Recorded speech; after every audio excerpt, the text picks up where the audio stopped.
Beyonce was onto something when she said, "You won't break my soul." Many times when Mhm. you're in a toxic job, it might feel close to "you won't break my soul." They might feel like they're about to get close to it.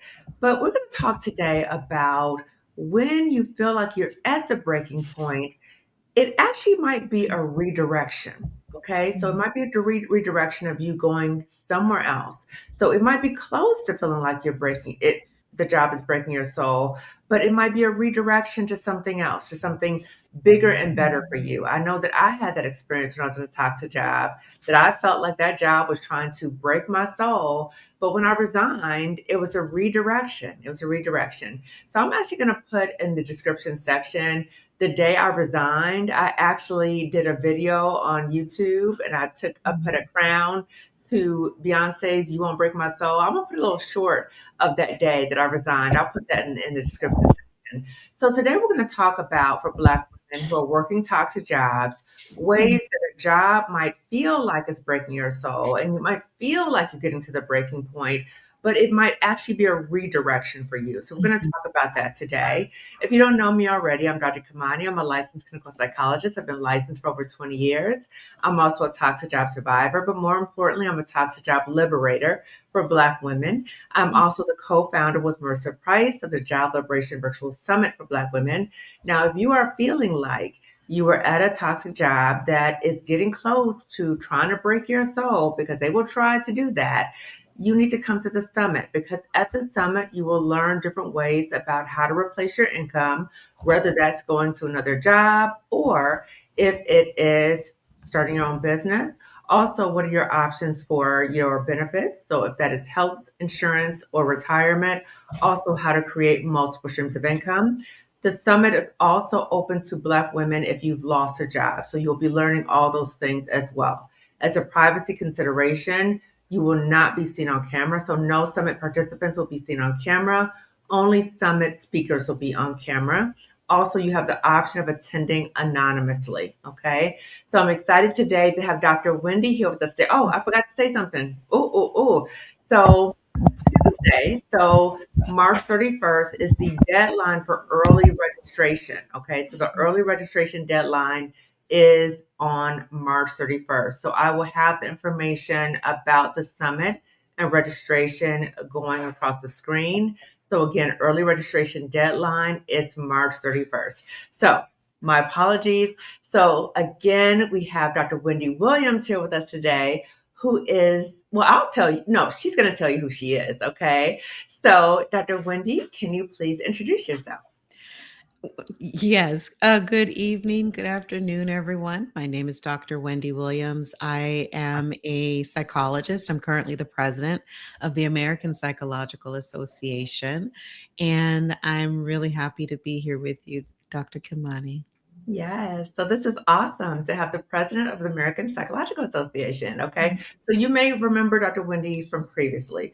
So, Dr. Wendy, today we're going to talk about how sometimes, particularly for Black women, may be in a toxic work environment and it can feel like a breaking point, but it Mhm. can actually be a situation, but it could be like a retransformation or it could be repivoting in some ways.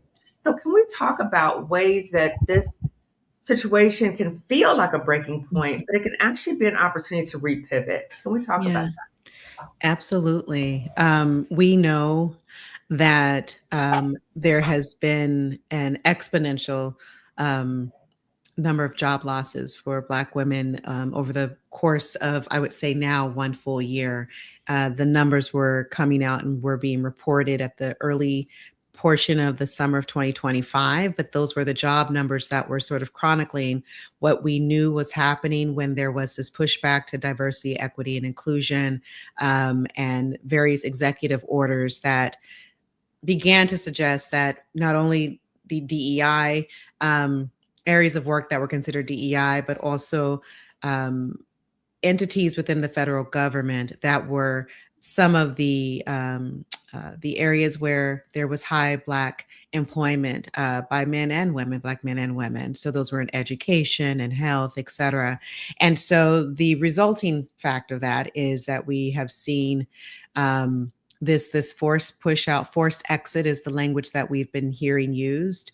That while we noted the exponential growth in those last couple of those in the middle part of 2025, that it was a part of a longer arc of dispossession and push out from the world of work. So your listeners, your viewers may remember during the pandemic in 2020, 2021, those numbers of job losses marked by women, Black women, Latina women, and white women as well, because it was really hard for many folks to complete and engage their work from home. It's not possible for many folks, particularly when they had caregiving responsibilities, either for very small children or other responsibilities of the home. And what we found in that time were that women were the ones who stepped away from the workforce. And so I give that context because it is an environmental and ecological impact that we're witnessing and that we're seeing. And so during that time, we saw this growth in entrepreneurship by Black women and other women, but Black women, especially during that time, there was this growth. There are many businesses that started during the pandemic, and that did very well. We can talk more about what's happened with some of them. And so we're also seeing that now. And so when we talk about this, whether it's forced quitting, right, or firing, or a reduction in force. These are all the types of languages that essentially translate into this person doesn't have a job anymore. This person, and we've seen those very high numbers again for women, Black women. And so this idea that it is a loss, absolutely it is, because we know that in a society that is a capitalist society, it runs on the movement of money through system structures, organizations, businesses, etc. And if you are unemployed, then you are running low or don't have as much, and also the flow of that resource in order to manage and take care of your needs, the needs of your family. But so there's a sense of loss, and I believe Kamani, that one of the things that is happening too is that we get caught up in the loss, that sometimes we're not always leaning into some of the possibilities and the opportunities here.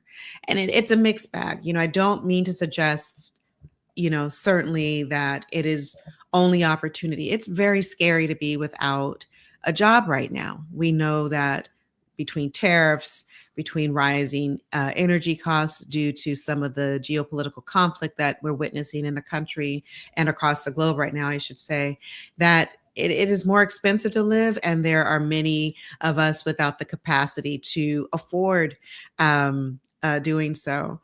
And especially given the sector of Black women, particularly professional Black women, there's this sort of push out from these roles, and always having been in relationship to an institution or an organization, that now they're out here with great capacity, having contributed significantly to systems and organizations, some of them which were pretty toxic and difficult for them. And they're not quite sure what to do. But there's also an opportunity inside of there and embedded in there. And that's why I think that it is an opportunity for a pivot. And I'm appreciative of the types of forums that you and your colleague are creating for folks to talk about that and to think about that. So despite the difficulty, and we know this, trouble does not last for long. All things do change. And that if we can also harness the energy, our intelligence, and our expertise and our abilities, sometimes even collectively and collaboratively, we may be able to find a way through some of these difficult times. And so I'm really excited about how we can, elevate this conversation for folks and elevate hope in this space. Yes. And when we think about opportunities, I think it's also important for us to, as you said, to acknowledge there's loss involved too, and that it's scary to lose a job, and it brings up a lot of different feelings. And when you think about loss, I think about the grief involved with losing a job and feeling discarded. And so when we think about repositioning, I think that sometimes it's hard to think about repositioning when sometimes people have a hard time naming the grief. Yeah. Right. So when I've worked with Black women in therapy and coaching, and I talk about the grief, they're like, I never thought of it, that it is like grief. Can we talk a little bit about grieving a job? Rather, you've been pushed out, Or if it's a toxic job and you leave on your own, Mhm, but mhm. allowing yourself to grieve a Yeah, job yeah, and how that process is necessary as you're thinking about pivoting. yeah, yeah, absolutely. It can be complex, and I think what you just shared there in terms of even if it was a toxic job, Mhm. um, I do a radio show segment with a colleague of mine on Sirius XM, the Lorraine Daniel Favors show, and in one of the segments we've done a few months ago, we talked about the fact that the push out from the jobs are real, but did you really like that job? And so the complexity, right? Like you had the Sunday scaries for months and years, and yet when let go or deciding to leave, there is this angst, there is this grief. I think we're grieving a few types of things, and I'd be curious other ways that folks would name this. And so, as folks are listening to this conversation, I'd encourage them to think about if this is an experience that they're having. What, in fact, are you grieving? And grieving is just grappling emotionally with loss. So, what did you lose? Right. So, at the top of it, I think the grief can be around gainful employment and the financial independence and ability to support oneself and their family, and to be an active participant in society in this way. A political scientist, Hannah Arendt, is someone I appreciate and love her work. She wrote a lot about Nazi Germany as she fled that context. And she talked about how when folks are rendered superfluous or extra or excess in a society, that they lose meaning politically because they're not contributing through labor and workforce to the movement of resource, movement of capital through that society. And so one of the things I think that we also tend to grieve, and we may not name it as such, is this idea of mattering and being of relevance. So when you go to work every day, while sometimes you don't like to be in traffic or you don't necessarily like to get on the Zoom and those people did this and that at the water cooler, you are a part of something. You are a part of something that is understandable to yourself, but more importantly, I think in terms of the political context and where people fit into the society, you are a part of the world. You are every day out and about in a part of the world. And so when you lose the participation in society through work and through a job, you are also losing that space and that place. And so losing that and being outside of work for a period of time can lead to feelings of angst and sadness, certainly because what are we going to do financially, but also a sense of untetheredness and a sense of identity, confusion and disorientation. And this also can sort of have a circularity with some of the psychological and emotional responses as well. So I'm upset that I lost the job. Yes, the job probably was toxic, but at least I knew who I was in the world when I had it. And now that I don't have that, who am I anymore? When I go to parties, when I'm in society with friends, when folks come over for the cookout, whatever it is, we always ask people, well, what do you do? Right. And we know not to do it, and we still do it anyway.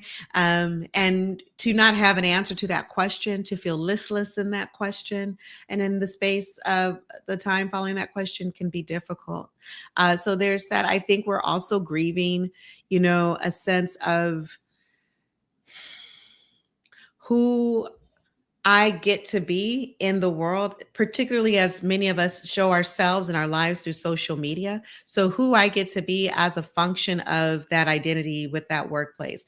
And I think, particularly for folks who identify with the professional class, and to be sure that a lot of the job loss that we have seen this past year is with very highly educated Black women. And so there's a way in which your identity, I talk about smart little Black girl because every Black woman has a smart little Black girl inside of her, who is first to raise her hand and was told and reared and socialized that all you got to do, baby girl, is go to school, get good grades, go to college one day, you're going to get a good job, and you're going to be able to take care of yourself, and you're going to be independent, and you're going to have all of these things. Well, if you don't have a job and folks are actively, the society, your government is structurally and actively pushing you and women who look like you out because they are you, and women who look like you. Yeah. Yeah. You have lost Absolutely. then your tether to why how to even navigate the world anymore. Yeah. That is deeply Yeah. scary. I'm sorry to Oh, interrupt you. no, no. It just made me think of something that I hear with a lot of my clients too is um, the disillusionment, Mhm. the anger of being lied to, Yeah. feeling like they did everything they were told to do. And Mhm. above that, right? They worked twice Mhm. as hard to get half as much. They got all the extra degrees, the Mhm. credentials, Mhm. all those things, only for, to be pushed out. And Yes. just feeling like this is so unfair. Mhm. And just feeling like the game is rigged and Mhm. just that devastation. And Yes. so what would you suggest to Black women who are watching now who might feel Mhm. that sense of devastation? Like, I Mhm. did everything that Yeah. I was told to do.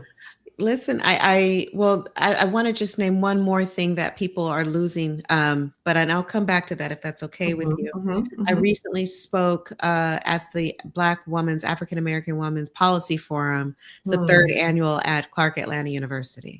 And mhm, we were talking on this topic because it's a policy decision that has created mhm, this condition. mhm, This is mhm. purposeful, structural, and I would add Systemic. very aggressive, Yeah. very aggressive. Mhm. And so one woman rose her hand and spoke about also grieving the life that she thought she could have. Ooh, And I think that we need to name that too, because it's not just the true. job and it's not just the identity. It's that when you have this job and when you're doing this work, you also have a possibility of achieving a life, Mm, addressing some of the historical and overwhelming mhm, structural inequalities that have plagued Black communities for some time, that have plagued mhm, women. And so, when Black women at the intersection of racial and gender disenfranchisement and oppression, mhm. we're finally making some gains, still making, you Right. know, uh 80, 75, 80% to the dollar Yeah. that a white man made. But as we're making gains now to be pushed back, and we're seeing some of the literature come out to show that we are experiencing now the type of decline in terms of the strength of the Black woman's dollar that will not be solved for generations. Ooh. So right. And it's a policy decision. And so Mhm, without policy intervention, that's what we will see. So there's mm, can also be a policy correction, a policy response to these issues. And that's when mm, there's some laws that some of our senators and congressmen and women are and representatives are putting forth to address the issue because they can see and recognize the harm and the pushback. What I would say to someone going through all of that is mhm, this, that we were prepared and socialized around our race and gender to respond and to try to address systemic and structural inequalities through our individual efforts. mhm, mhm, And that is always a fight that an individual will lose. mm, And even though we did that as individuals within systems and structures that were not prepared for you, we mhm, broke that system, mm, which is why you're seeing the policy, the structural systemic policy response to stop us, because we mm, were there wasn't as if there was a particular policy demand for Black women and girls to become one of the most educated, talented, and just gifted members of the workforce. mhm, mhm. We just did that. That was the Yeah. sheer will of our families and our communities, our educators, and all the people who loved on us and participated in our rearing that said, you go be stronger, faster, smarter. Now we can talk about that too, because we know that that is a Mhm, message that can be harmful. But the mhm, fact is that what happened is that we went out there and we were stronger, and we are stronger, mhm, faster, smarter. mhm, And mhm, so I think about that in terms of the type of resource and energy that can be harnessed for our good and defined by our own ingenuity that is not dependent on or reliant upon some of those systems, because we do have that in us. So while I understand and appreciate that we are sad and upset and it is not fair and it was wrong and it is very aggressive, mhm. only the strength of a weapon formed against you that strong is because of how strong you are and how much you scared it. So true. So true. Okay. So true. So true. Right. So terrified of Terrifying.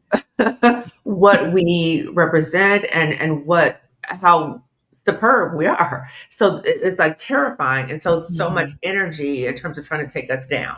And Mhm. so we need to recognize that and Yeah. also Mhm. acknowledge the harm that we've experienced, right? Exactly. The push That's out. exactly it. Yeah. And then I also want us to recognize too, or talk about the Black women who are still in the workforce Yes. and who are still in toxic jobs, Mhm. because I think the vicarious traumatization of seeing so many Yes. Black women pushed out Mhm. has sent a message to the Black women still in jobs, Mhm. Mhm. toxic jobs, Mhm. of I cannot leave, right? I Yes. can't What's leave. It's gonna not happen safe to to me? leave. Yeah. What's going to happen to me, right? And Mhm. so the message of I really got to stay here. Mhm. I don't care if it's toxic or I don't have any options or all those feelings, which we already heard about before, but like that sense of they're really not going to push me out of here, or I really have to stay, and I don't really Mhm. care that To it's really put up harmful. with it. Yes, Yes. Yeah. exactly, Yeah. exactly, exactly. And even the thought of like Mhm. exit planning, even though Mhm. nobody would know you're exit planning, but even the thought of exit planning, I talk about this like magical thinking, right?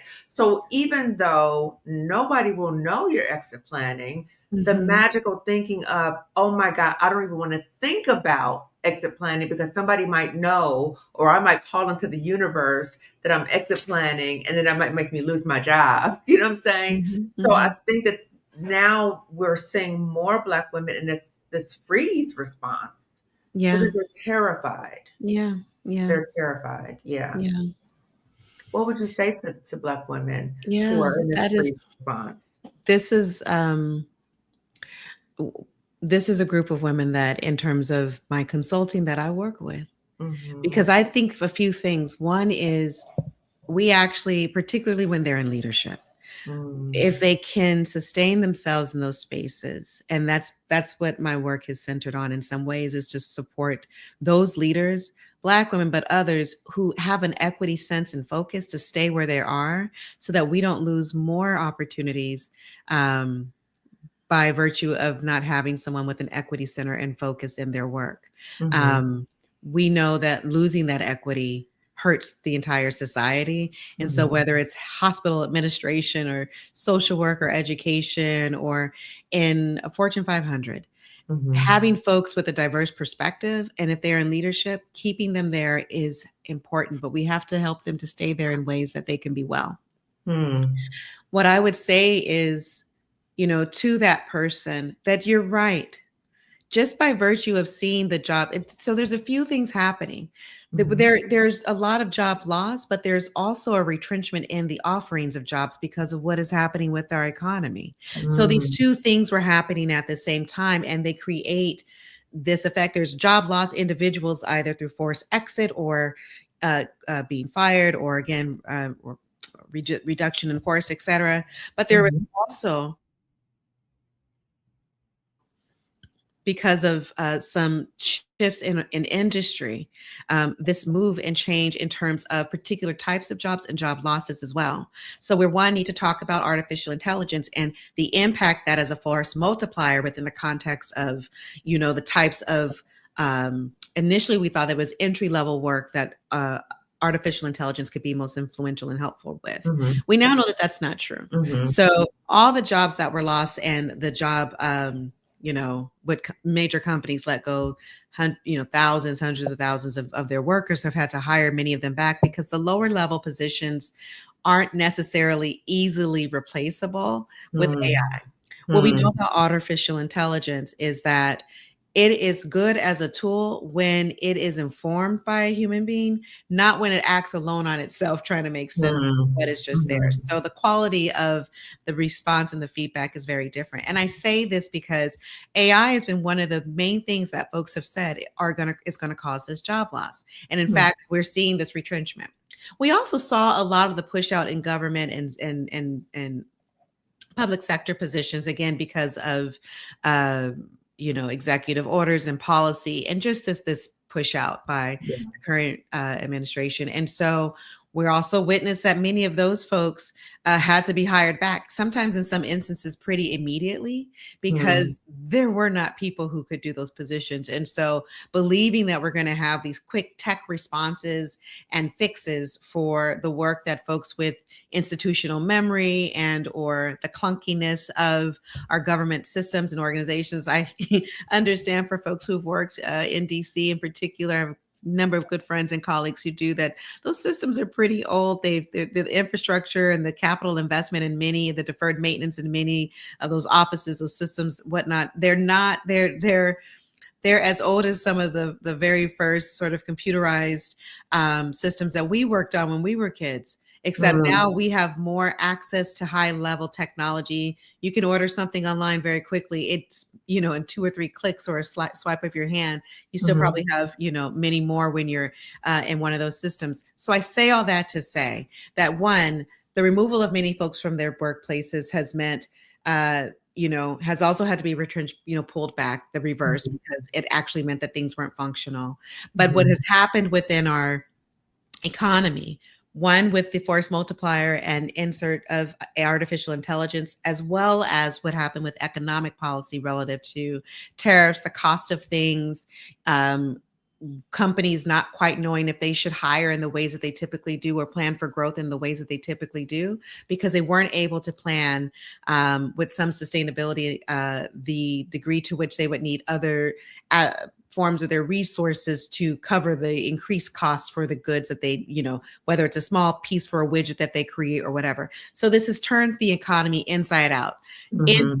And so when we then think about, well, then where am I going to work if I leave this job that I don't like Mhm. so much, but where do I Mhm. go? Mhm. One of the reasons why we've seen fewer jobs in the economy is because our Mhm. economy is kind of stuck because of Right. bad policy and this technology. So then you're sitting here stuck and you're trying to figure out what you're going to do. And, Mhm. you know, and it feels more fearful to think about leaving because there aren't as many places to go. Mhm. And it's so much uncertainty. It's There's so so much much uncertainty. uncertainty for Yeah. you and for companies that would hire you. Yeah. And it has now been okay to say that, DEI, or to call someone a DEI hire and or to discriminate against them based on their race and gender outright. Now that has become a thing. Yeah. So all of these things then create this desperation and force, or a force or a feeling that maybe I'm better off here than nothing. And if I were to Mhm. leave, there might be nothing out there for me. And I might be one of those 300,000, 600,000, depending on how you count those numbers, of Black Mhm. women who are unemployed. So I should stay put. The Right. reality is that might be true.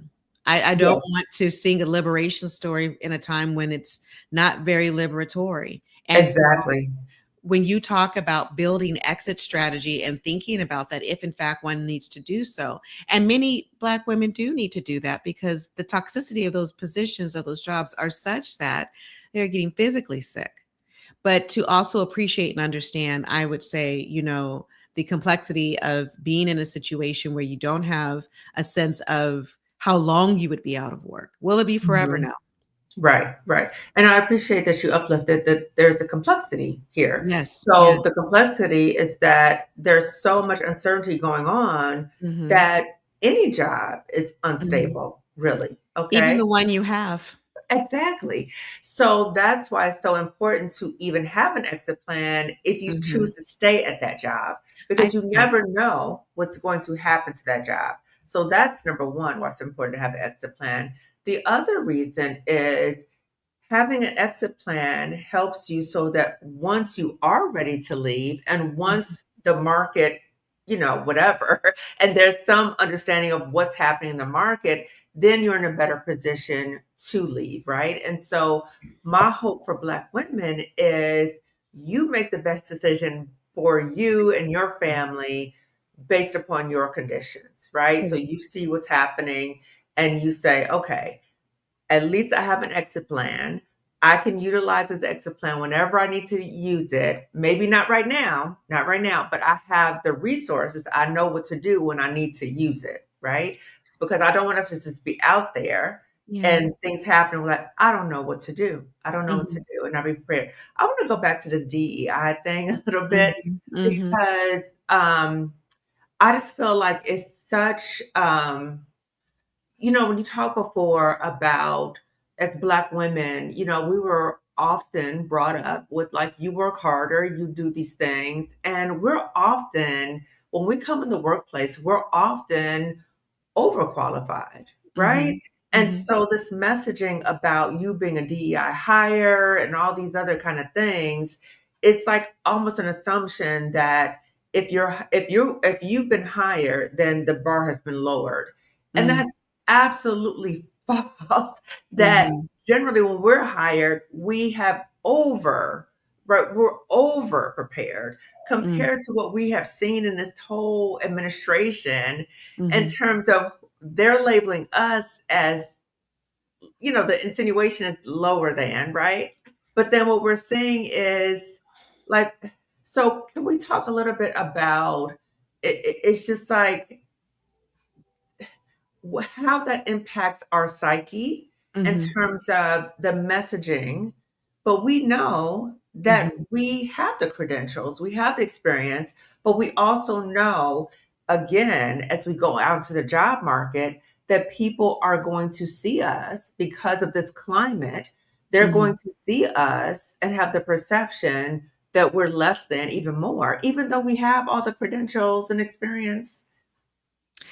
One of the things that I do in my work is really work with folks on developing an uh, internalized identity of self, Mhm. internally derived sense of self. Mhm. There has never been a place for a Black woman. I would say for folks who are from all racial backgrounds in many ways, who are non-white, to look upon the world and see an accurate reflection of themselves back. Mhm. Mhm. So, from my own experience, from those I've seen and have witnessed in my work, even when I watch, one good example is Venus and Serena Williams. Mm. That the way they were reared is an example of you develop an internally derived sense of self because the Mhm. mirror reflecting back to you from, through the lens of race and gender in this country will distort you. True. Melissa Harris Perry talked about being in the crooked room, taking that Mhm. social psychological theory and applying it to Black women's political experience, and Mhm. experience of citizenry in this country. Mhm. Mhm. That is no less true now than it was then, and it remains so. This Mhm. whole thing about DEI hires is a projection. Yeah. And we have to just call it as such and not engage in too much conversation about it because the conversation and engagement with it legitimizes it. It is Mm. illegitimate. And so Mm. you either know this and walk differently or you don't. It is just entirely unfair what is happening. It Mhm. is horrific. It is unfair. It is so deeply hurtful. But it Mhm. is not about you, honey. Right. Right. It is Call not it. about you. Yeah. And Let's you just name it. have to you just have to know that. And it Mhm. is hard and it is scary. Folks are trying to figure out how they're going to pay these bills, house notes, Mhm. car notes, this thing and Mhm. that thing. It is not right and it is not fair, but it is not your fault and it is not about you. Mhm. You have done nothing wrong. Mhm. You have Mhm. done nothing wrong. That's what I would Mhm. say to them. Okay, okay. So let's think about, we've talked about all the societal issues that may be impacting Correct. how Black women may be feeling Mhm. in our Mhm. experiences. Mhm. Let's talk about the repositioning, right? So you talked about the Yes. growth opportunities. So let's talk about Black Mhm. women who've been pushed out or Black women who are in toxic jobs. How are there opportunities for repositioning? Because Yeah, a Black yeah. woman watches right now will be like, "What? What is she talking about?" Well, and Can this you is one of the explain? reasons why I list all those things because I want you to understand it's a consciousness raising thing. You didn't do anything. That Mhm. is systemic and structural and without you. How do you go from 2024 booming economy to this mess? That is Mm. not, you did not do anything. Mm. You did not do anything. So I think that that's really important. In terms of going to pivot, I would love for folks to think about, even in my own pivot story, one of the larger questions for me was that I knew in 2018 or 2019 when I took a position that I was only going to stay there for 5 years and that I wanted to begin to think about what does my transition rather from higher education look like. I don't Mm. want to be in higher education. It is a difficult environment to be effective in. I have too liberatory a spirit. And at some point, we're outgrowing each other. Mm. This is a relationship that we're going to need to end this relationship. And so one of the things that happens when we're on the grind and we're working, and obviously through the later 2010s, the whole hustle culture thing came up, and people were hustling and hustling and hustling and just moving and going and going and going. What that did is made it difficult for us to pause and reflect on, well, what is it that I really want? And so I knew that for myself. I had some of those questions, some of those urgings popping up for me, and yet not a lot of time to really think about it and reflect upon it. You know when I Mhm. did? Hmm. When the pandemic hit, because just like a lot of other people, I was walking everywhere, hiking everywhere, out there in the world, in nature, talking to God and having the kinds of conversations that I needed to have with myself, that in the hustle and bustle of getting on a plane and flying here, or being on a train and going here and doing this and being in all these different places, I hadn't had an opportunity to slow down. A lot of Mm. people had that opportunity. And I do believe that that's where a lot of that initial influx of Black entrepreneurship, Black women's entrepreneurship Mhm. took root. And Mhm. so we have this other moment. I don't know what people's finances look like. I know that's the first most priority, and the fear Absolutely. that rises in terms of, what am I going to do? What are Absolutely. we going to do? Mhm. But I would ask and I would offer, if you can in any way find a moment, find some space to be reflective. I don't care if it's voice memos that you talk into. I don't care if it's journaling, writing it down, just pen and paper, because that works. I don't care what you do, but you need to speak your heart. What am I here to do? Why am I here? Why did why did the divine breath of life come through me? What am I supposed to do with this one precious and very beautiful life? Was I doing it at that job? Be honest with yourself. Maybe you were. Mhm. Mhm. Maybe Mhm. you were trying to, but this person and that person, this kind of thing. And that's okay. Just because what you do changes doesn't mean the why you are doing it changes. And I need you to get in touch with your why. Why are you here? Because then the why can find another portal, another outlay, another way to project itself into the world. But until you can let go of the what, because the what has let go of you, Ooh. Wait, can you expound on that, please? the what is the job. You have to let go of the what, because the what has let go of you. Wow. It's like any relationship. We can spend a long time in relationships that have ended continuing to think and cathette about them. Mm. And that's fine. You should process, I guess. But for how long? But for That how was long? deep. You said the what has let go of you. Yeah. Wow. And that's part of the grieving. That's True part of that. the grieving. But if you let it go, you open up. You have a possibility of opening up. Alice Walker has a book and a poem that she is called "The Way Forward is Through a Broken Heart." I know people are grieving, but the way forward is through that grief. The way forward is through those tears. The way forward is through that fear. It is sitting with that gut punch in your tummy where you're like, what am I going to do? Sit with that. Mhm. Mhm. Breathe through that. Pray through that. Write through that. Go through. That is the door. Mm. That is the door. Mhm. We have stuck with some of these positions and some of these roles that have been deeply problematic, hurtful even, because of desperation. And what I'm offering, what I believe we may want to think about, and where true liberation, job liberation lives for many folks, can be in remembering your why and how you can do your why in a different way.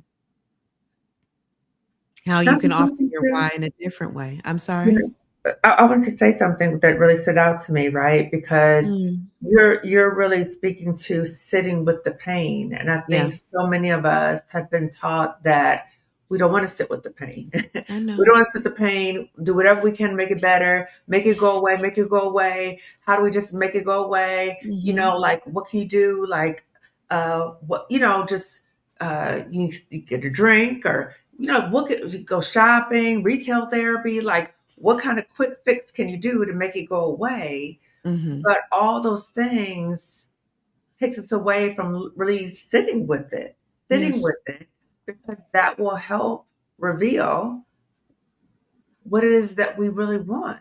that's right. That's right. That's right. Mm. Okay. That's Okay. the doorway. That is the doorway. Wow. Wow. And then I was also thinking about for Black women that Mm-hmm. because we often have so many responsibilities, right? At work, at home, in the community, we're often so busy. Mm-hmm. And so busy to the point where we might say, I don't have time to pause. I don't have time to rest. I don't have time to have fun. I don't have time to do nothing except for work and take care of my family, right?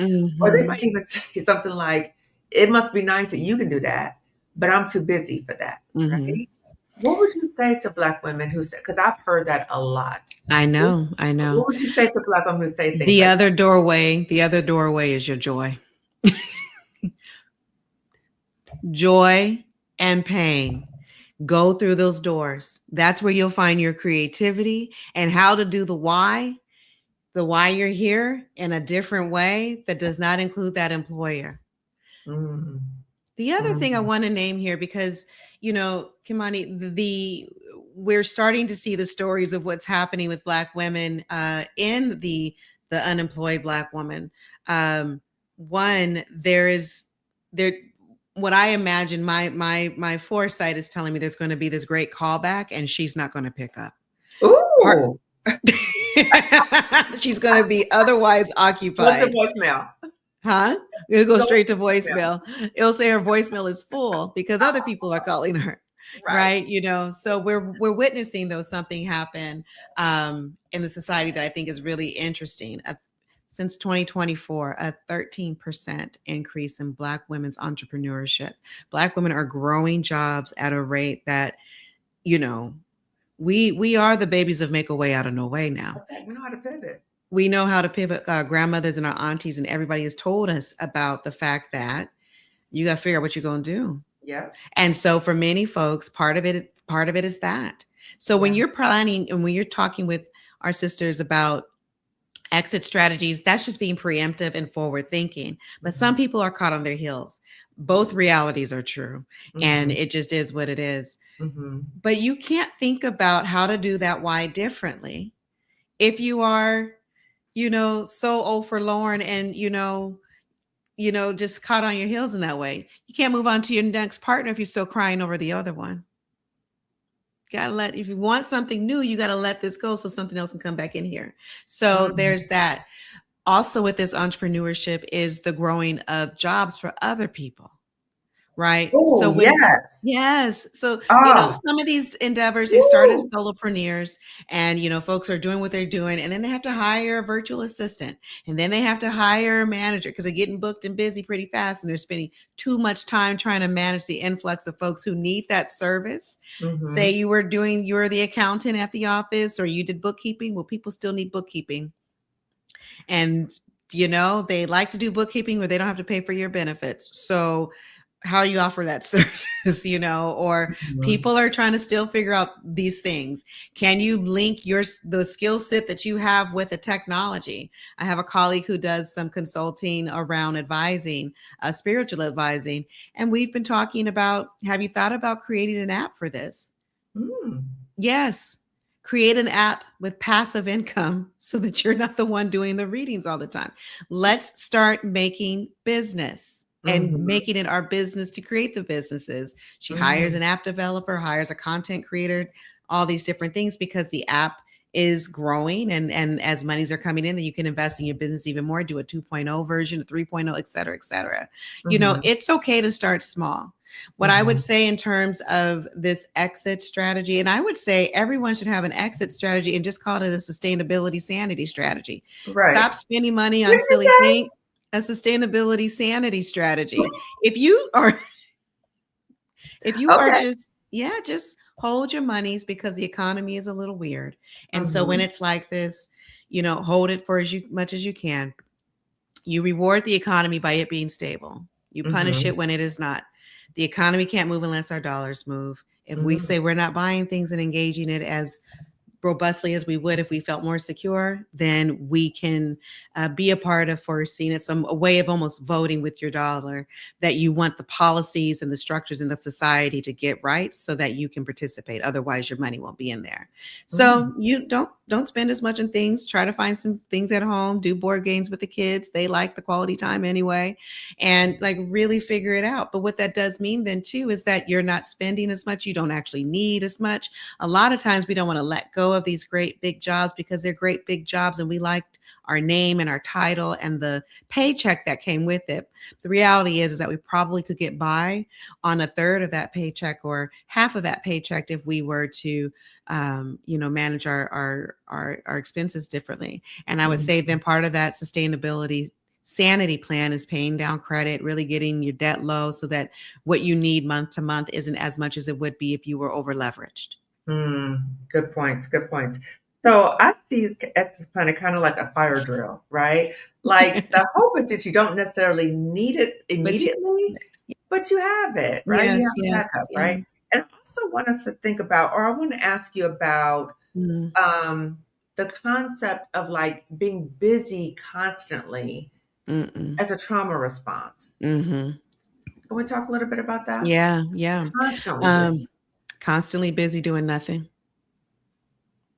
When you're busy, then the pain of the thing can't reach you. When you're busy, running around and there's lots to do, but does it really all have to happen right now?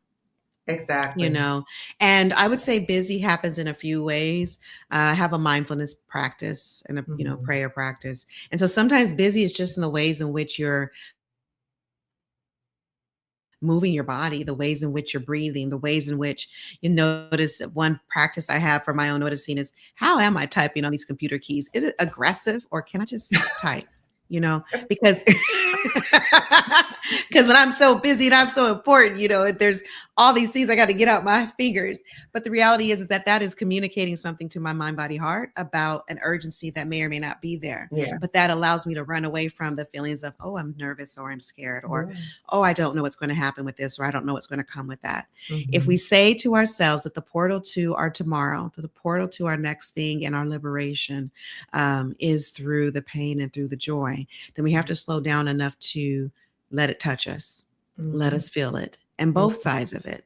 You actually will access deeper pools of joy when you allow yourself to feel the full range of the pain that you feel. And it's okay. It's actually quite necessary for you to allow yourself to feel the hurt you feel, the grief you feel, the disappointment, the anger that you feel. That is righteous. And go work it through. I'm not saying just sit with it. Go move your body. Go, run vigorously. You might be some of the most in shape people when we're done with this. Whatever it is, but let it come up and come out. Digest it is all I'm saying. We don't want it to stick on us, right? This is part of what causes us not only mental health challenge, but also physical health and our, medical health. So like dance and move that through your body because it is a trauma response. Yes. The flight, fight, or fawn is also this response to the threat. And so the more you can move and release, it's dancing, it's capoeira, it's running, it's exercising, it's just doing small body movements, it's stretching, it's yoga, it's whatever moves it through you, digest it through you. So you can access what's here and here. Your heart has an opportunity to speak to you, but if you are congested with fear, it can't get through. True. And I see a great comment in the chat. I've been sitting in the sun for long periods. That's great because vitamin D is a natural mood elevator. So that's amazing that you do that. And, I was thinking about, all the things you're talking about, which is very good for our wellness, like movement and all that kind of stuff. But as two psychologists, I think it's also important that we talk to the audience about because we're talking about hurt, we're talking about disappointment, we're talking about the pain and the grief and all that. Can you share with the audience when might be some indicators that therapy might be in order? Yeah. And this can feel hard to imagine that you can even have access to it if you just lost your job to think of one more thing to pay for, right? Like, and we also know what's happening with health insurance and the, the ACA and all of that. And so, there's this way in which I guess the awesomeness of the impact and when I mean awesome, not awesome in a great way, but just how large it is. The all-encompassing, the ripple pervasive, effects. the ripple that is touching Yeah, every part. It's really hard. So that's why you can't blame yourself. There's no way you could have did this to yourself, true, even on your true, worst day. This is by true. design. This is Yes. by design. But therapy, certainly, I would say that if we are finding that we can't get out of the loops in the usual ways, then it's probably, and what I mean by the loops, can't eat, can't sleep, feeling just lethargic and that you can't get yourself going. Because a lot of the things that we're talking about, Kamani, require energy and engagement and all of that. Mm-hmm. Um, it's okay to go ahead and lie down and let yourself have it. I am not a proponent of the strong Black woman phenomena. Go ahead and be soft. Mm-hmm. Absolutely. Mm-hmm. Let it touch you. And that's Mm-hmm. what I mean by allowing it to touch you. I know sometimes we stay busy to outrun that feeling because we're not sure what's going to happen if we allow ourselves to cry. Will we ever stop? If we allow ourselves to get anger, will it take us over? We're afraid of our anger. We're afraid of what will happen to us. We're afraid of not being strong. We're afraid of not being strong. And Right. how can you be strong enough to a whole system? That's why when I said earlier, when we talked earlier about, we were socialized to have an individual response of being stronger, faster, and smarter to a systemic and structural inequity. Right. Right. Right. So the Right. individual is not going to be able to undo this, what's happening systemically and structurally. And what is Mm-hmm. happening now is just the systemic structural inequities were below ground. We used colorblind language and we acted as if, these affirmative action policies were really Post-racial, in a post-racial all time. of this. And so now that is flipped up and now we can see what's underneath, and underneath is misogynoir writ large on steroids. And it's Yes. okay to acknowledge that, oh my gosh, they are coming for me. They are coming for Mm-hmm. you. They are coming for Mm-hmm. us. And Mm-hmm. so that means then that we respond in kind. Mm-hmm. Mm-hmm. You can't Mm-hmm. act like you don't see what you see, or is what Maya Angelou said, right? Once you know Mm-hmm. better, you do better, you do differently. So now it's requiring that acting in a different way. I want folks to go to therapy if they feel so inclined and are able to, but I know that that's not always possible. Mm-hmm. Sometimes folks do belong to a spiritual community with a therapeutic ministry, or, pastoral counseling ministry. And I would say if that feels like a safe place to do that, please do. There are lots of forums like this one, which I think sometimes even being in community and hearing the two of us talking Mm-hmm. openly and directly is Mm-hmm. very therapeutic. Mm-hmm. Um, I think that therapy will be called upon and necessary, especially if the wherewithal of your sister friends who you were able to rely on is no longer there because they're also overstretched and overwhelmed. And what I would say too, and I guess this is just something, Kimani, if you will indulge me, Yeah. to name for our sisters, because I find great solace and connection in my relationships with Black women. Absolutely. Me too. Me Right. too. And so, but when we're stressed and when we're overwhelmed, one of the things that can happen in any relationship is that you're so stressed and overwhelmed, your sense of spaciousness and generosity is less. And sometimes Mm-hmm. that creates conflict in your relationships. And so I just want y'all to be on watch for that. And Mm-hmm. to maybe even name it with each other, that we have to make sure that we not only take care of each other, but take care of this relationship. You tell me, honey, if I'm giving you too much today, you just can't take it. You let me know if I'm asking too much because I do need a lot, but also you may not have as much to give because you're going through things too. Right. Mm-hmm. And I may be perceiving you as someone Mm-hmm. who has more because maybe you're the sister friend who still has her job. Right. Mm-hmm. But you're also hanging on at that job, wondering, what am I going to do? These folks I might have a heart attack with how they're treating me and what I'm going through and how stressed I feel. So Yeah. just knowing that we're all underneath a type of stress or pressure, our hearts are broken in a lot of different ways and pieces. And that one of the things that we will always be able to do is to, be there for each other, but also make sure that we nurture and take care and don't ask too much of the relationship when it can't handle it. And that's why therapy really becomes important. Yeah. Yeah. And on the flip side is Mhm. don't withhold or feel like you're trying to protect your friend all the time to the Mm-mm. point that you're not sharing any information. So That's I've right. heard, That's right. I've had That's so right. many clients who are like, I don't want to burden my friend. I don't want to, I don't want to Mm. stress people out. And they're holding all this stuff, but yet their friend can tell them things, but Yeah, they don't want to no. stress other people out. And I'm like, but wouldn't your We friend have want to support you too?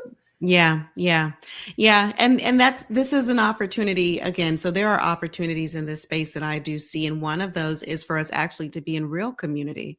Mm, I think that there's a little bit of a ego kick that we get when we get to be the strong Black woman, when we get to be the strong one with all the answers, mm, and there's a vulnerability and a softness of really allowing your sister to hold you.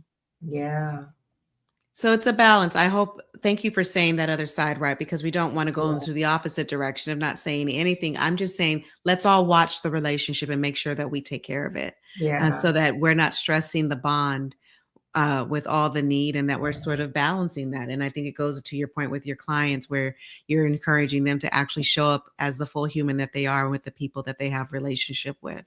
yeah. Now I'm gonna say something kind of out the box that are Okay. not reflective of my clients. And Mm-hmm. this might step on some toes, okay? Okay. So I'm also saying this to any Black woman who is stepping on another Black woman who is hurting or is Mm-hmm. struggling right now, because Mm-hmm. there's some people who are Mm-hmm. hurting, and due to their own unresolved issues, they could see another Black woman struggling and they're stepping on her when she's already Mm-hmm. down. So Mm. I'm just saying, sis, right? If you are struggling and you see another Black woman struggling, please don't step on her too. Mm. Okay? Yeah. Be mindful. That's your own stuff. Okay? And don't step on another Black woman in the process. And that may be a reason for you to go to therapy. Absolutely. Because you have to ask what that's Absolutely. about. And it can be Oh, so many things, but I think one of those things is the way we like to distance ourselves from things that make us feel too vulnerable. So when I see mhm, someone who's hurt the way that I may or could possibly be hurt, I want to distance myself, right? mhm, And so then we do that type of behavior, which is a type of stepping on. So mhm. that is even more harmful and also more alienating for the one doing the stepping, because you think you're distancing yourself so that that thing doesn't happen to you. And if it does, the one person who has the capacity to understand what you're going through, Yeah. Yeah, yeah, yeah. So right? I just So wanted it's to put that out understanding there. where that comes from. Yeah. Absolutely. Yeah. The ouch statement. I just want to call us in, right? I just want to call us in for that. Yes, yes, yes. So, Dr. Wendy, if there's a Black woman watching right now and Mhm. oh, no, no, I got to ask this question first. Okay, This, okay. this question just came up. So, what about if there's a Black woman and she's watching this conversation and Mhm. she's thinking about pivoting in any capacity, right? But there might be somebody in her circle or people in her circle who are like, girl, that stuff is not for us. Repositioning and pivoting, that's not for us. That don't listen to that stuff. That's not for us. What if there was somebody around her who would say something like that? I would say Black women have always pivoted. It is in our DNA and it is our history. It's one of the reasons why we need to study our history, particularly the leadership of Black women. It is a constant Mhm. pivot.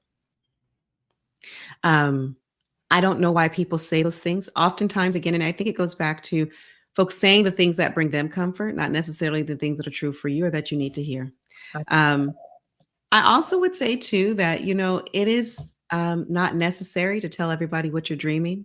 So When you're true. a man of, So true. you Boundaries know, is one of my favorite words. boundaries, I have a very, very small little circle of like when I'm cooking something up and, I'll say, okay, sis, I'm just going to put this little seed here. You're going to have to be the earth to hold it with me so that you Mhm. know Oh, I love that. You're that gonna this be the little earth thing that hold I'm with me. doing right Yeah. now, this little thing I'm thinking about right now, but it's not the thing to post on the social media. It's not Yes. the thing to talk to or say to the person who you never know what you're going to get with them. That's not the person that you're talking to right now. Or they're always negative or They're projecting their always fears negative. onto you. Yeah. You know who you So I talking to. You Yeah. have to be smart about that, and I think you have to be more discerning and protective, and it's okay. It Mhm. doesn't mean that they're not rooting for you. It's just that means they can't hold this for you right now, and that's fine. Right. Right, right, right. So we have to be mindful of our circle and Mhm. who we share information with. Sometimes we Mhm. keep sharing the same, or we keep sharing things, like you said, Marissa, like protect your dreams. We might be Yeah. sharing things to people, and I see it in the chat also. I've heard that so much. Like you might Mhm. share things with people, and they shoot you down, or they project their fears onto us, and we have to use discernment. Like, okay, I've Yeah. told this person before, and they were so negative, and That's this right. wasn't helpful for me. That was not So helpful. Yeah. don't, Yeah. yeah, don't share Yeah. it. with them. Yeah, sometimes you have to build in private. Sometimes you have to build with God. Sometimes Mm, you have to lay down prayers and lay down meditation and lay down, your dream. You need to let yourself dream it yeah. before you pull it out. It's spring here. We're in the South in Georgia, and my mother has planted so many vegetables. We're going to have a very abundant garden this summer.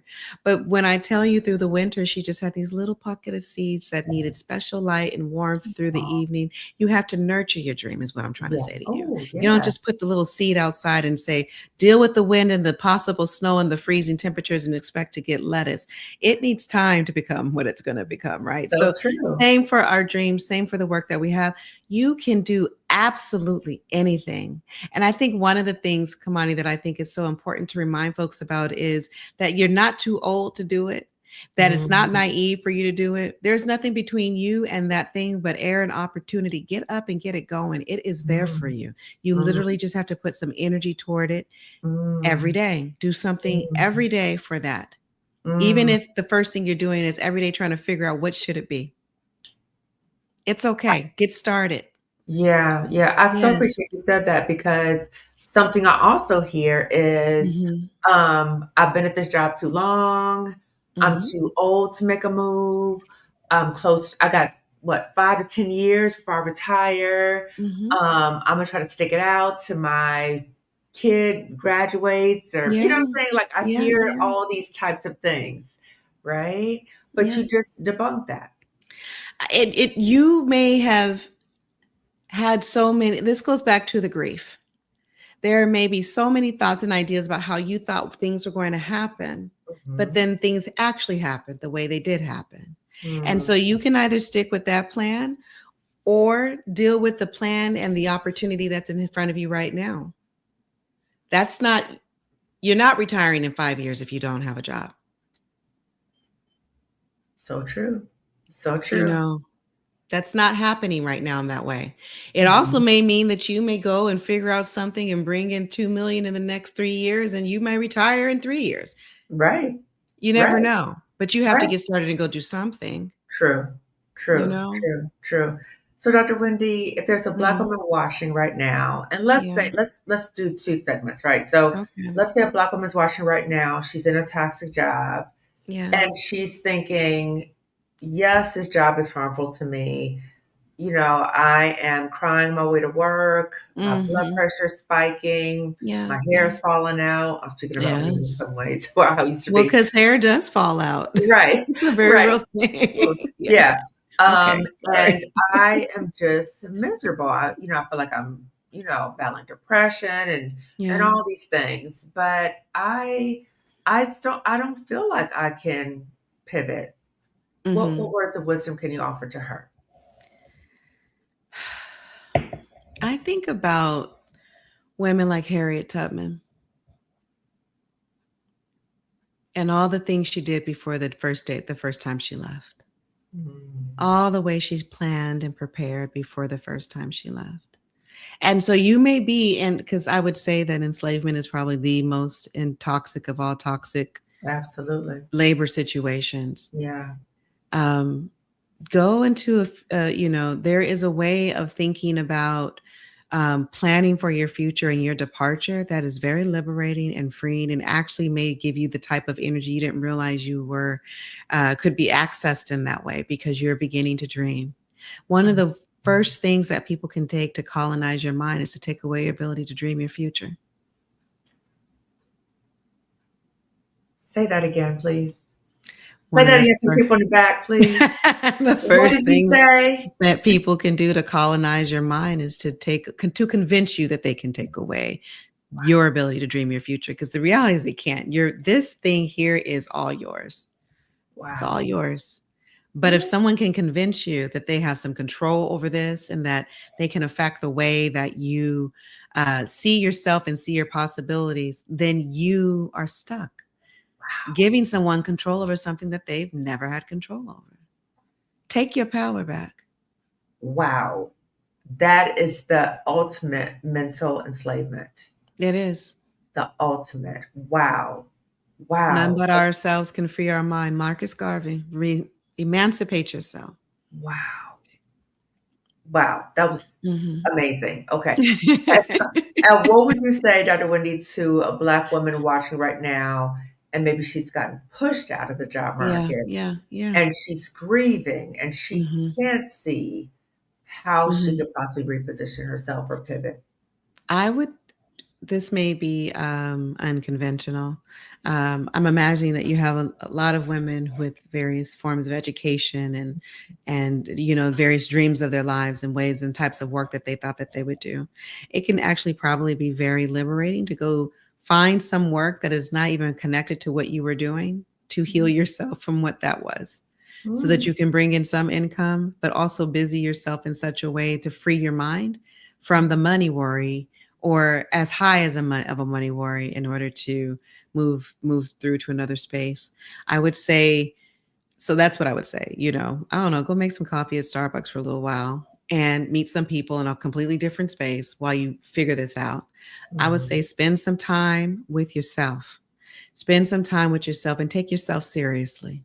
mm, Love yourself enough to take yourself seriously. mm. There is a way in which when we've Love been yourself. excited. Wait a minute, you dropped the gems. You said, love yourself to take yourself seriously. Love yourself enough to take yourself Ladies, did you seriously. hear that? Wow. Take Okay. yourself seriously. This is very difficult.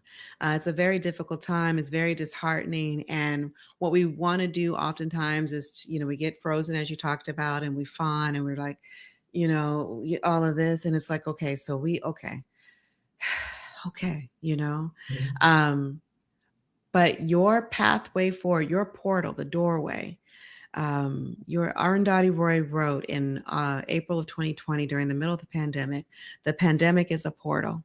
She said the pandemic is a portal for systems and structures, governments and societies to reimagine what the world is, um, what access to opportunity is, to really think about the inequities that we just have told ourselves we can't get around it. This is just the only way that it is. We said that, right? And then we had these government supports in the U.S. If you made a certain amount of money, you received mhm. the stimulus The checks, for loans, yeah. example, right? And so essentially that the pandemic created an opportunity for us to think differently about things like universal basic income. Mhm, This mhm, economy, the way they've done it, also is another opportunity to think about that, because there may not always be enough work for the amount of people that would need to work to feed themselves. mm, I say that to say this moment is also a portal. And I know that we feel that it is so hard. We can't figure out what room we're in, what doors we're in, what's going to happen. And it's in these types of moments that the doors that you have been ignoring, the opportunities to be real with yourself, to connect to your true meaning and calling, your real why you're here, why the breath of life was breathed through you. Why are you here? mm, Why are you here? There is something mm, for you to do. It may be local, it may be global, it may be national. I don't know what it is. You have to have that talk with yourself. And you have to mhm, care about yourself enough to take yourself seriously, to hear what is being said and to act on it. And it is just one step. It's just go do the one thing that is called to you to do. And don't be embarrassed about the things that you aren't doing anymore and the things that you might do now that are different, because they look different to you now. Just because it's different doesn't make it bad. And really, in as much as you can, address your ego attachment to the past. The car you drove, the kinds of things you could buy, how people looked at you and you told them what kind of job you had. mhm, Because that is suffering. The Buddhists talk about where we experience suffering, and half the things that we experience suffering around are the ideas that we have about what things should be, how we're mm, supposed to be, versus what they mm, actually are in this moment right now. mhm, It's mhm, all okay. You'll be okay. mhm. You will be okay. Yeah, But yeah, you have to live with what is real and happening in front of you right now. Not all of this right here. What's happening right now? What can right, you do with what you have right in front of you right now? right, right, right. Wow. Wow. Okay, you dropped some gems. Okay. So, Dr. Wendy, can you please share with the audience about what is the work that you do? and the books that you Yeah. have. And Yeah. what's the best way for you to be contacted? Yeah. I'll share a few. There's a lot happening. One is that I'm really excited through my presidency with the APA that we have a focus on work and wellness, because this thing that has happened with Black women in my work. So I have a book that I wrote in 2023. It came out, Black Women at Work on Refusal and Recovery, where I wanted to lay out what is happening in the context of our work. So talking about the toxic jobs and posturing ourselves in a refusal and recovery posture so that we didn't allow ourselves to get sick, and that we also understood the social, cultural, and political and historical context around our relationship with work and labor and the society's relationship to us and our labor. There's a reason why the jobs are toxic for us, and it's because they are expecting those workplaces are premised on unfree labor, or free labor from unfree people on stolen land. And that's the dynamic. And so the job, that is a toxic dynamic, and that is what we're experiencing. So there's that. But with that, then I decided that, and especially witnessing the job loss, that I really wanted us to focus and ground down from the root of the experiences of Black women in the workforce, then to highlight and think through, then what can psychologists say about wellness in the context of work, but also to describe and to lift up pivot stories, particularly in the field of psychology, because that's our field and that's the association that we're in. Not just what those pivots are, but the algorithm, the architecture, the ingredients of a pivot. How do you do that? What does that look like? And I think that we need to really be thinking about the uses of artificial intelligence as a force multiplier, i.e., it can give you more force and velocity in terms of what that pivot can be. So once you figure out your why, and remember your why rather, and come back to yourself, utilizing the tools that are available, which right now you basically can have be a solopreneur with this AI assistant that is the equal to 2 or 3 employees, depending on how you use it. So go watch some YouTube videos on how to use AI. I wrote a book, Black Women at Work on Refusal and Recovery. Another book, colleague and I, it's an edited text. The Majestic Place, The Freedom Possible in Black Women's Leadership. But what I'm really excited about is the work that we're doing in a concept that I call the well. And the well is a regenerative space for leaders to come and to think about and to regenerate themselves within the context of overwork, overburden, and burnout, because that's the other thing that we're not always talking about, the fear and all the things we talked about a little bit with regard to those people who still have jobs. And so they're more likely on the pathway to burnout if they're not already. And that sort of over awake nervous system that can't relax. Many doctors are now starting to report out that they have so many patients that are coming in with just an inability to quiet down for the night. So they are like experiencing high levels of insomnia and at risk for various heart diseases and other ailments because their autonomic nervous system is unable to shut down. So this whole thing is making us all very sick within the context of a country that has a breaking medical care system. All to say, the well is a place we've been doing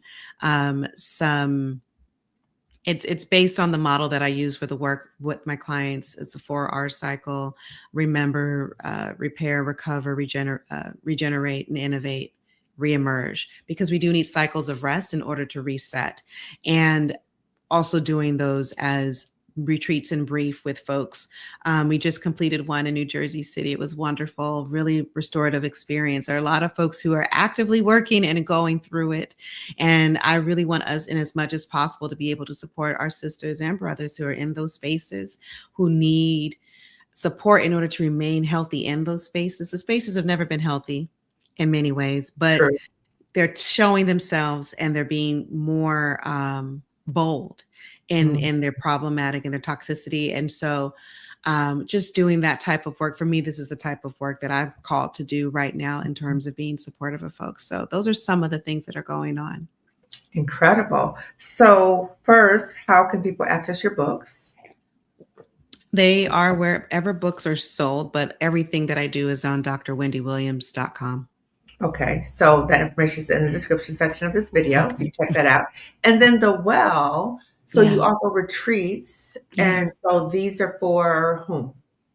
These retreats particularly are for women leaders Okay. who need that space to break away, to reset, to rethink, to Okay. innovate. One of the things that happens when we're stressed is that we can't be creative, which is the same blockage in creativity for individuals who are feeling afraid because job loss or toxicity within the context of the job and can't really figure out like what to do next. That has a Mhm. lot of people stuck. Mhm. Just not quite sure what's next given what they've been through.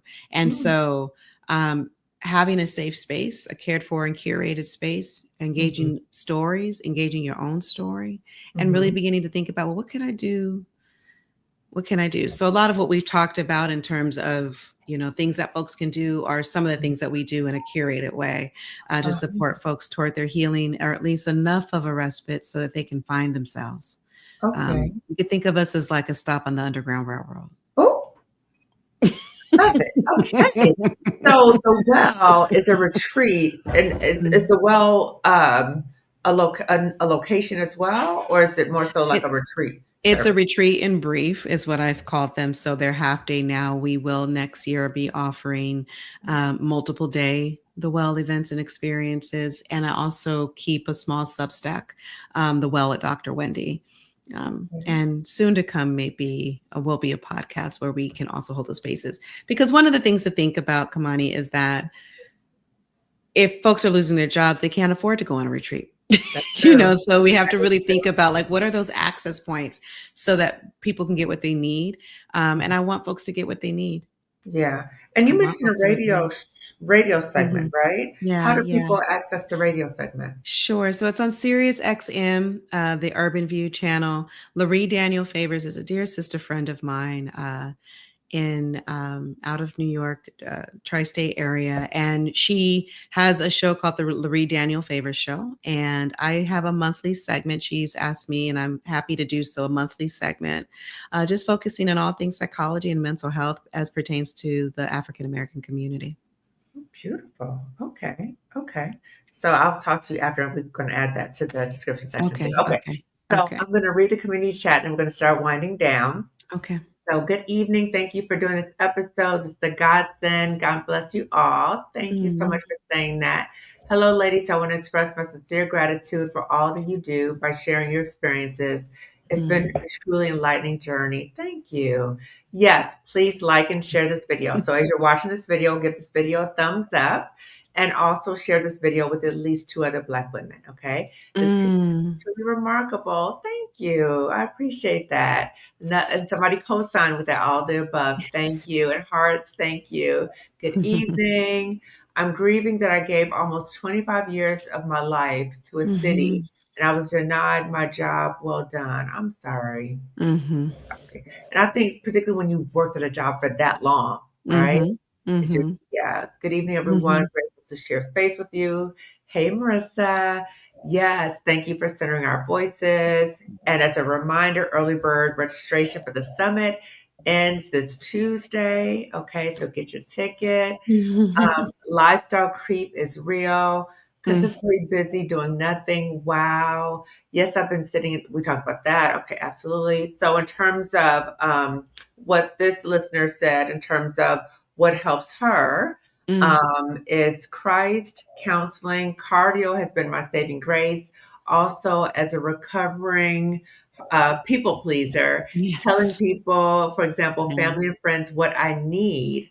All of Mhm. this has been transformative. I'm Yeah. happy to hear that. The mask has been removed. Thank you for normalizing all the feelings. Community is so vital. Agreed. Yes, releasing ego. So true. I've heard that. Yes, protect your dreams. Amen. Discernment. Protection against wolves in sheep's clothing. Yes. Mhm. So if you tell Mhm. people something and they always like projecting fears onto you or whatever, don't do it. Even if they're like, girl, come to me about anything. And you tell them Mm. stuff and they like throwing stuff in your face. Don't keep telling your Mm-mm. business. Don't do Mm-mm. that. Mm-mm. Okay. Mm-mm. Prepare, plan, and strategize. Yes, that was powerful. Dr. Wendy, okay, she gonna come back. Okay, look, Dr. Wendy will definitely have to come back. Okay, yes. Love yourself enough to take yourself seriously. Yes, that quote was priceless. Yes. Mm. I'll be buying my ticket. Thank you, sis. Aw. Okay, I need this conversation, especially on a Sunday night. Yes, sis. Yes. Mm. This should be, yes, 100%. Thank you. Restorative spaces sounds so beautiful. Oh, thank you, Marissa. You put your website up there. Thank you, Marissa. Oh, thank you, Marissa. I love Lori. Lori, That's she the is reshoot. okay, on her show. Okay, so the radio show. Thank you. Thank you so much for this conversation. So grateful. Okay, so Dr. Wendi, I'm going to give you the last word. So everybody, again, early registration for the summit ends this Tuesday. So get your ticket. Mm. Again, the summit is not only for Black women who are currently in toxic jobs, but also Black women who've been pushed out of toxic jobs.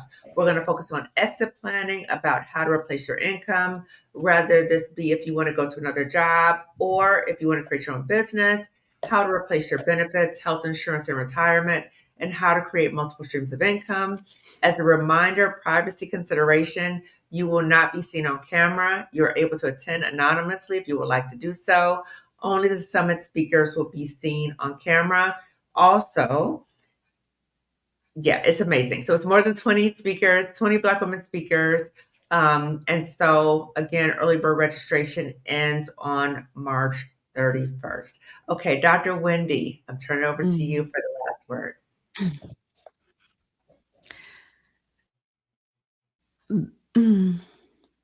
The last word I have for you all is that we are whole and perfect just as we are. There's nothing more that you need to do, but just be you and allow whatever beauty and greatness that is coming out of you that wants to be born, let it come out and let it come through, because we need you to show us her, and the world needs whatever it is that she would like to offer. I completely agree. Okay, everyone. Thank you so much for watching. Please give this video a thumbs up. Share this video with at least 2 Black women. And I want to again thank Dr. Wendi for being my guest again. Okay. Oh, so and I hear you. I will ask her to come back again. Okay. Okay, everyone. Thank you so much for watching. And I will see you later. Take care, everybody. Bye-bye.